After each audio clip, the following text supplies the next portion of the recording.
Remember, before we started off with James' address, there was a polling question which was displayed. Can we have the results, please? The infrastructure financing gap globally is 57 trillion. Congratulations, the crowd is right. It is 57 trillion. A round of applause for yourself. We have a 10% saying a trillion and 10% saying 458 billion. But the correct answer is 57 trillion. The second one is the Asian gap, financing gap. 59% say 15 trillion, 32% say 9 trillion. What is the right answer? Any guesses? 15 or 9? We've narrowed down the choice. I know for sure it's one of them. 15. How many people say 15? And how many people say 9? Well, the majority always never wins. It is 9 trillion. As I was saying, we have another question for you also. The code for the poll now is Fred Poll 2. To go to the new poll, you'll have to sign out and log in again and go to Fred Poll 2. That's the event code for the second poll. And the question that is being displayed there is, what is maximizing finance for development all about? Public-private partnerships, raising private capital by the public sector, sectoral reforms, efficient institutions, and better value for all stakeholders. And number 4 is all of the above. While you're all signing in and polling, I would want to request Dr. Shamshad Akhtar to please join us. Her profile, she needs no introduction. Her profile would be just displayed. What a lot of people don't know, that she's left all this illustrious career, international, national, World Bank, Asian Development Bank also, and Central Bank experience, to come back to Pakistan to take care of her elderly parents. She's not just a great professional, but a great human being. A thunderous round of applause for Dr. Shamshad Akhtar.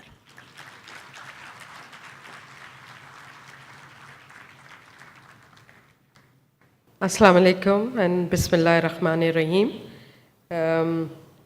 I apologize that I don't have a written script, but these days counting on iPads and telephones helps.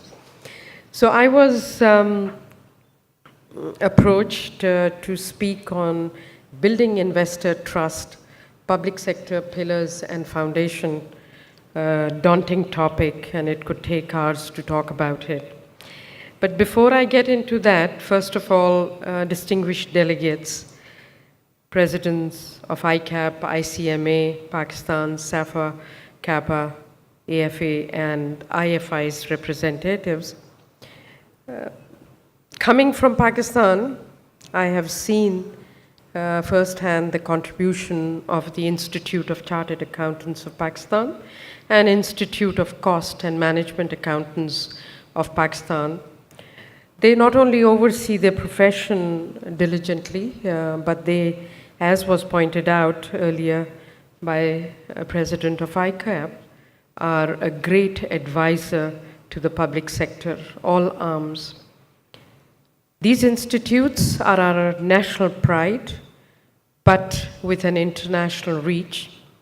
Among these institutions, I have been affiliated off and on in terms of coming and talking at some events. But also lately, I was very impressed by fellow colleagues, chartered accountants, and the firms who helped us in amnesty scheme, operationalization of amnesty scheme. I think these institutes stand out because they have not only helped us interact in pretty pertinent topics, relevance of global, regional, national.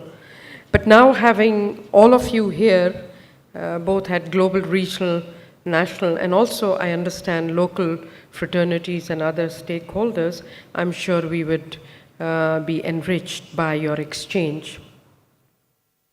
From my standpoint, I have never been able to operate without accountants because they know it all.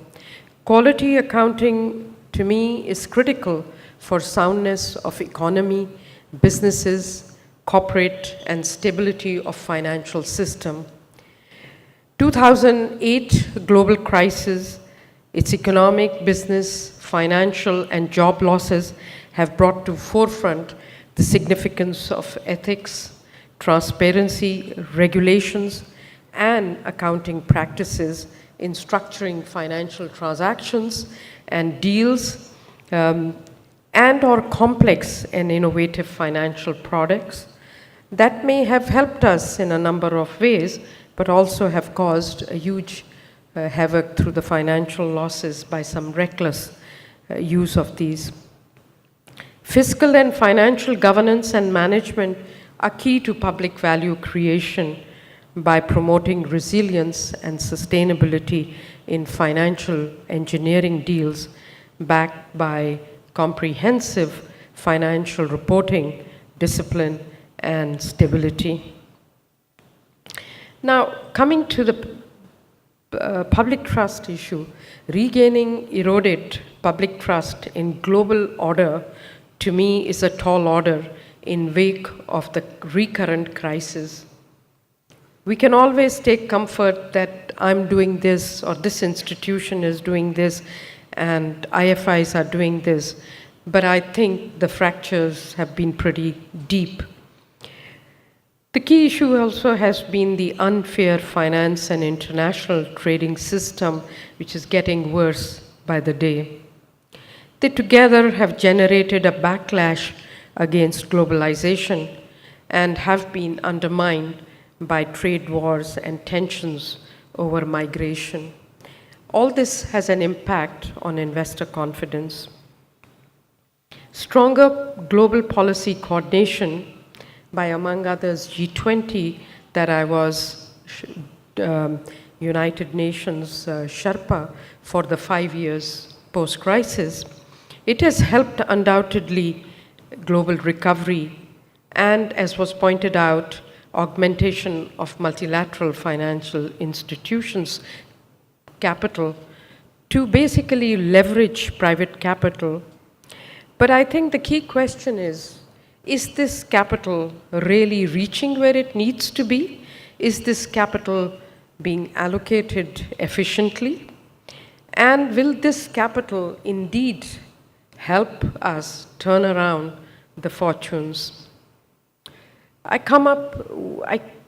conclude almost to myself with very mixed feelings because I have worked with IFIs.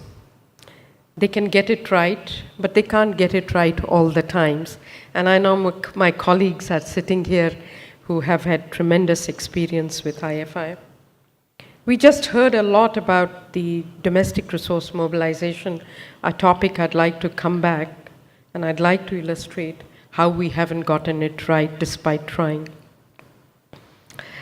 So I think it's important that private capital be effectively deployed and clearly leveraged for public-private partnership for infrastructure.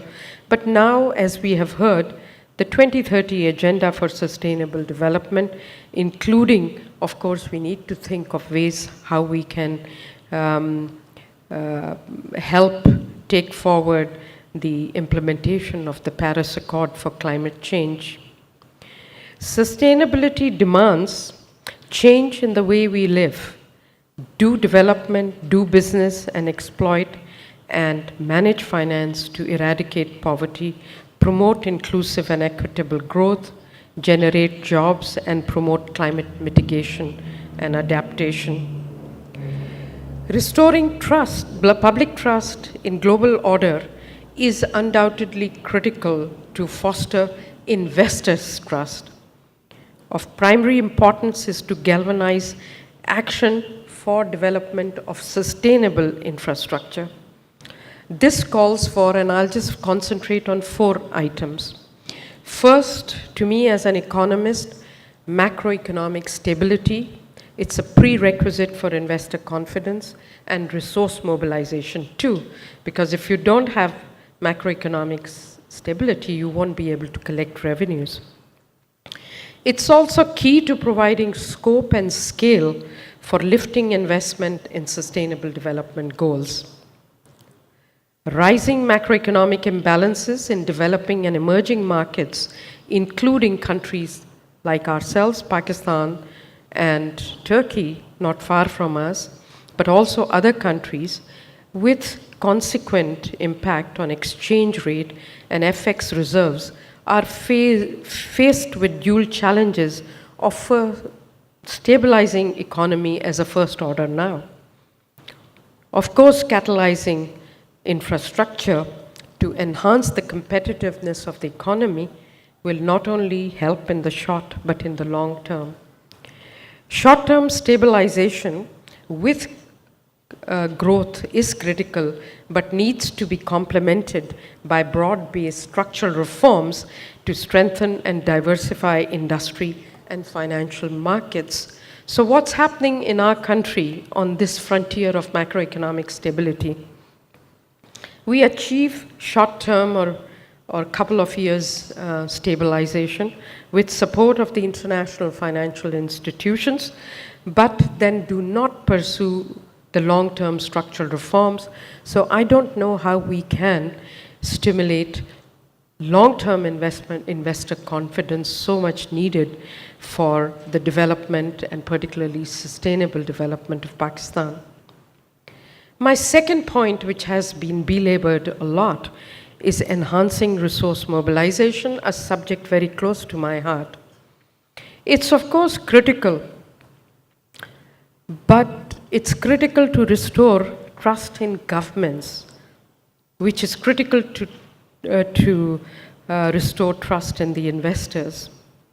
It's not just about resource mobilization by looking at FBR or whatever our institutions may be, but its ability to have sustained increment in tax GDP ratios, but also other forms of domestic resource mobilization, and to manage our public sector investments effectively. I was talking to some colleagues in Islamabad who have undertaken some studies. They were saying the deployment of public investment that we have undertaken thus far has been done in a very inefficient manner and could have saved the economy billions. Of course, in order to take this lesson learned into account, we should stop the government from undertaking public investment more and more and confine it to purely public goods and leverage private capital to take forward the other requirements of the economy. Like other developing countries, Pakistan tax GDP ratio level remains low. It's not 10%, but it's 11.2% of GDP. But it is less than half of the country's tax potential. If you take that potential to be anywhere from 22 to 23%, a lot of tax areas are outside the tax ambit. Property tax is not being exploited. We don't have effective taxes on real estate. We don't have effective taxes on agriculture, and so forth. So if an informal sector, retail sector, there is one protest and we decide to lift, to roll back the retail tax. And by retail tax, I mean the small, medium businesses also. So Pakistan Tax Bar and accounting associations with whom I interfaced a lot in the last 2.5 months when I was the caretaker finance minister and other portfolios that I was holding, I really got a sense that they can actually play a critical role in the implementation of tax reforms, and I know the Tax Bar Association colleagues are very much a part of the implementation committee, and they sat with me to discuss this. I think they have a much more role than anybody else has, and they have a dual role to play. One is not to be easy on FBR, but all through this implementation committee, but also they have potential to curb tax avoidance and evasion through their role with the companies. These bodies, along with the business acumen that we have in Karachi city, I think we should think of actually collaborating to set up a tax policy body. It's a proposal which has been made by the Pakistan Business Council, and I will be discussing with them. I don't think you need a permission for that. You can just go ahead and set up a tax policy body. India, and I'm sure our colleague from India will agree with me, has one of the best National Institute of Public Finance, who I have interfaced with. And it will surely allow for independent advice to legislature, which has to approve measures for the resource mobilization. Let me turn to another area of resource mobilization. Despite recognition in the MSCI index, Pakistan's market capitalization remains below the vibrant Asian markets. Recent resolve of the Pakistan Stock Exchange and SECP to formulate and implement next generation capital market reforms, and we produced a draft of the roadmap for capital market reforms, which will be taken forward, inshallah, will help us steer the capital market reforms. What capital markets resource mobilization is going to unleash will be far beyond what the tax resource mobilization can bring. The advantage of capital market reforms is that you can actually have the allocation of the capital be decided by the markets too, and not by the governments. So capital markets can also induce the market pressures to strengthen firm-level corporate governance. Furthermore, nurturing a sustainable stock exchange like some of the Asian exchanges have done will be instrumental for attracting foreign equity and inflows in bond market development. So that's my take on the resource mobilization. Third point I'd like to bring out is securing financial markets from the emerging waves of the next global crisis. And if I was in Paris very recently talking about the global connectivity issues and, of course, the huge financing requirements for global connectivity, and the biggest thing that was a topic for discussion with 10 central bank governors and Nobel Prize winner economists, Nurul Rubini, who's famous for clicking the alarm bells, was that there will be a next global crisis, and it could be bigger than the previous one. So obviously, I can't tell you whether the crystal ball of mine tells me that or not, but imagine if that were to happen and the disruption it will cause. We were fortunate that the last round of global crisis did not impact Asia that much because we had insulated ourselves following the 1997 Asian financial crisis. But this time round is going to be different because we are also now moving towards international interest rate hikes. And of course, in Pakistan, we have as yet not learned how to impose tough curbs on preemption of the banking resources for the fiscal module, or for how to say no to financing losses of state-owned enterprises with private money, which is being channeled through the banking sector. So we have not been able to ease the crowding out of the private sector. And I believe the development should happen in private sector in the developing countries more and more. There is now, however, scope for crowding out finance players by leveraging concessional and private capital for development. For instance, concessional finance can help subordination of debt, and it can raise risk-adjusted returns. It can offer advanced market commitments options. We can exploit development of impact bonds, venture capital, digital financing, and guarantees of different types. There's so much innovation there.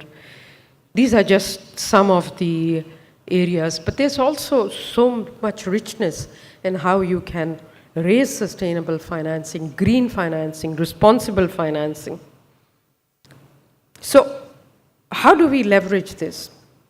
Allow for the right policy framework, engineer the right accounting support, and set up the desired regulatory framework. That itself will boost investor confidence to offer alternate sources of finance.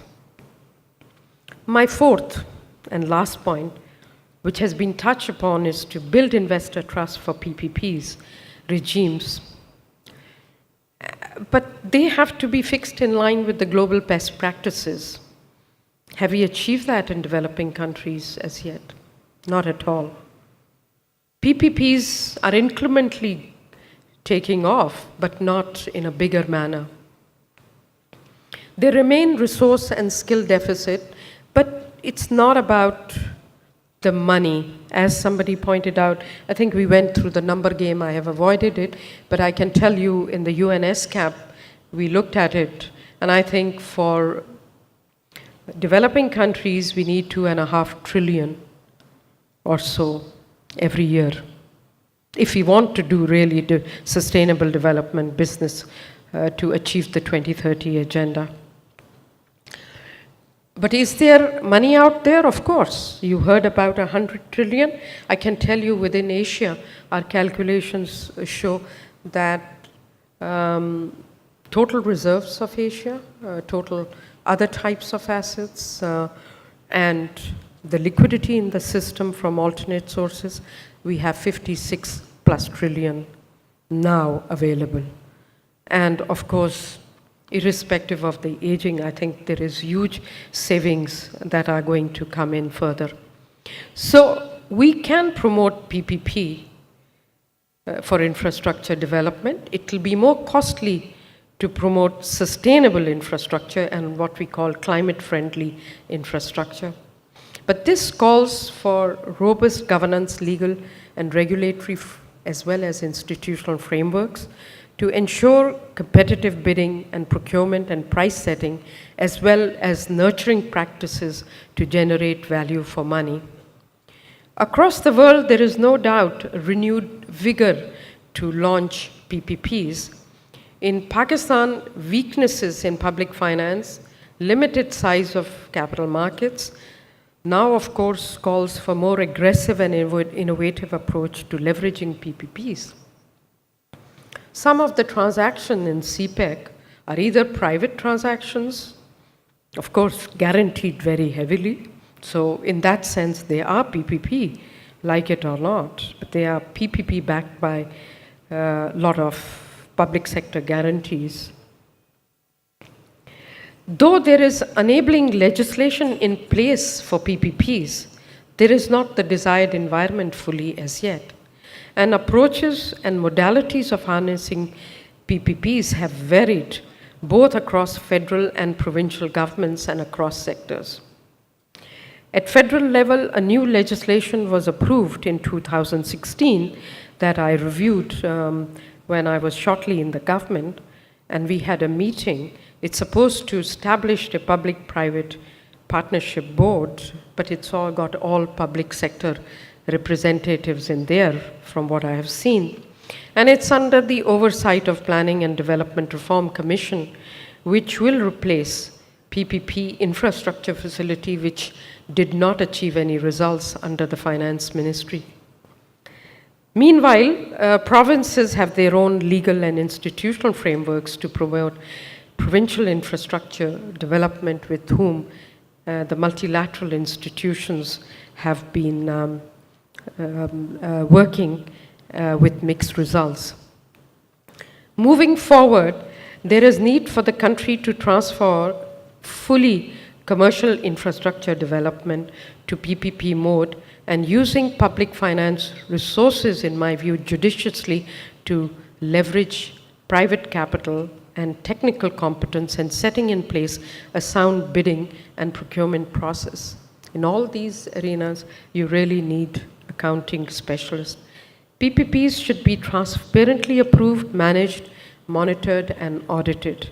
At the same time, developing viable project pipelines and introducing one coherent and consistent PPP policy regime in Pakistan will help introduce clarity and confidence in investors.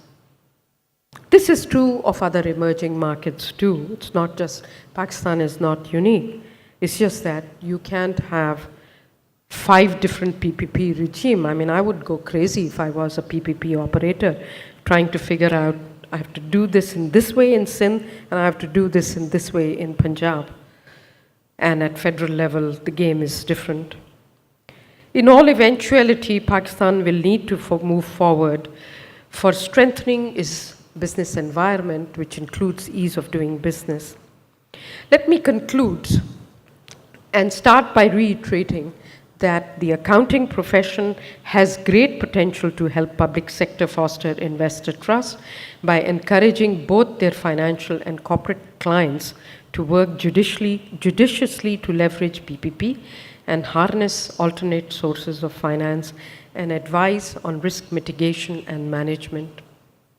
Strengthening public sector pillars and institutions will be key, and again require partnerships between accounting and economics and finance regulatory bodies to promote stability and confidence to prospective investors, both domestic and overseas. Public sector, on its part, need to leverage private capital for sustainable development and to mitigate risk for investors through strengthening the policy and regulatory environment for businesses in the country. Fostering capital market and financial innovation, key to leveraging further private capital for development. Underlying this, there is need for financial regulators and market institutions to improve credit culture and risk management systems, strengthen financial controls, discipline, controls, and resilience by adding elements of credence and trust to financial reporting.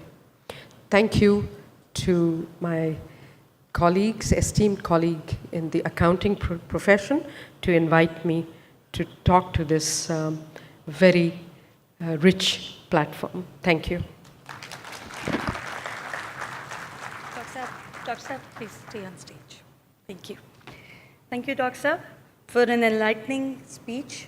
She's a great advocate of the role of private sector in raising sustainable finance and would like to see a more enabling environment to mobilize and effectively utilize private capital. I would now again request Mr. Riaz Rahman and Mr. Zia to come and present her with a plaque for all the effort and as a memento of thank you from both the institutes for taking time out of a busy schedule and come and speak to us.